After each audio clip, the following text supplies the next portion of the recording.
ഭരണത്തിൽ സംസ്ഥാനത്ത് സർക്കാർ ആശുപത്രികളിലുള്ള ജനങ്ങളുടെ വിശ്വാസ്യത വർദ്ധിച്ചുവെന്ന് പൊതുമരാമത്ത് വകുപ്പ് മന്ത്രി മുഹമ്മദ് റിയാസ്. തിരുവല്ല താലൂക്ക് ആശുപത്രിയുടെ ഒ.പി. കെട്ടിടത്തിന്റെ നിർമ്മാണ ഉദ്ഘാടനം നിർവഹിച്ച് സംസാരിക്കുകയായിരുന്നു അദ്ദേഹം.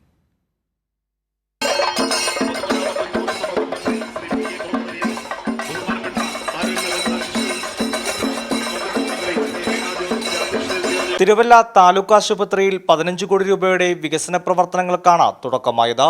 ഒ.പി. കെട്ടിടത്തിന്റെ നിർമ്മാണോദ്ഘാടനം പൊതുമരാമത്ത് വകുപ്പ് മന്ത്രി മുഹമ്മദ് റിയാസ് നിർവഹിച്ചു. 2019-2020 സർക്കാർ ആശുപത്രികളിലെ ഒ.പികളിലെത്തിയ രോഗികളുടെ എണ്ണം ഞാൻ മനസ്സിലാക്കുന്നു 10 കോടി 7 ലക്ഷമാണ്. 2023-2024 അത് 11 കോടി 29 ലക്ഷമായി വർദ്ധിച്ചു എന്നുള്ളതാണ് ഞാൻ മനസ്സിലാക്കിയ കണക്ക്. അപ്പോൾ സർക്കാർ ആശുപത്രികളുടെ വിശ്വാസ്യത വർദ്ധിച്ചതിൻ്റെ ഭാഗമായി നേരത്തെ സർക്കാർ ആശുപത്രിയിൽ വരാൻ മടിച്ചിരുന്നവർ പോലും ഇന്ന് സർക്കാർ ആശുപത്രിയെ ആശ്രയിക്കുന്ന സ്ഥിതിയാണുള്ളത്.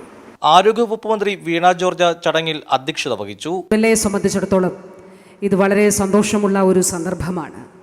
കാരണം നമ്മുടെ തിരുവല്ല താലൂക്ക് ആശുപത്രി പുതിയ കാലത്തിൻ്റെ നിർമ്മാണ പ്രവർത്തനങ്ങൾക്ക് ഇവിടെ പുതിയൊരു കെട്ടിടം 15 കോടി രൂപയ്ക്ക് അതിൻ്റെ അടിത്തറ ഇടുകയാണ്. അത് നിർമ്മാണ ഉദ്ഘാടനം നിർവഹിക്കപ്പെടുകയാണ്.